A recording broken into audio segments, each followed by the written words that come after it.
మరిన్ని interesting movie updates ని ఇప్పుడు బ్రీఫ్ గా చూద్దాం. డైరెక్టర్ శంకర్ మేకింగ్ లో రామ్ చరణ్ చేస్తున్న సినిమా 2024 సంక్రాంతికి రిలీజ్ ప్లాన్ చేస్తున్నారట. ఇక ఇందులో Kannada star Upendra guest role వేస్తున్నాడట. నక్సలైట్ రోల్లో ఉపేంద్ర కనిపిస్తాడనే ప్రచారం జరుగుతోంది. నటసింహం బాలయ్యతో అనిల్ రావిపూడి తీయనున్న మూవీ షురూ కాబోతోంది. ఇది పూర్తిగా నైజాం బ్యాక్డ్రాప్ లో రాబోతోందట. ఇక బాలయ్య తెలంగాణ యాస మీద ప్రత్యేకంగా ఫోకస్ పెంచాడని తెలుస్తోంది.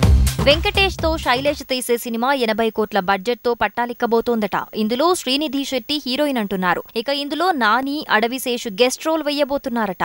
సూపర్ స్టార్ మహేష్ బాబుతో త్రివిక్రమ్ తీసే సినిమాలో విలన్ రోల్ వెయ్యబోతున్నాడు మలయాళ స్టార్. ఉన్ని ముకుందన్ యశోదాలో కూడా నెగిటివ్ రోల్ వేశాడు. ఇప్పుడు మహేష్ మూవీలో కూడా నెగిటివ్ పాత్రలో మెరవబోతున్నాడు.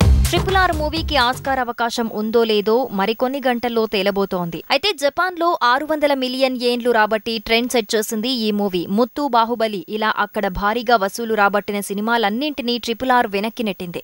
విఘ్నేష్ శివన్ మేకింగ్ లో అజిత్ కొత్త సినిమా సెట్స్ పైకెళ్తోంది. ఈ తమిళ మూవీలో ఆఫర్ పట్టేసింది సాయి పల్లవి. ఈ సినిమా వచ్చే నెల నుంచి రెగ్యులర్ షూటింగ్ జరుపుకోనుందట. అవతార్ 2 మూవీ ఇండియాలో ట్రెండ్ సెట్ చేస్తోంది. ఈ సినిమా అవెంజర్స్ వసూళ్లను కూడా దాటి మొన్నే రికార్డు క్రియేట్ చేసింది. ఇక 368 కోట్లు దాటి 4 సెంచరీలతో అవతార్ 2 మరో కొత్త రికార్డుని క్రియేట్ చేసింది.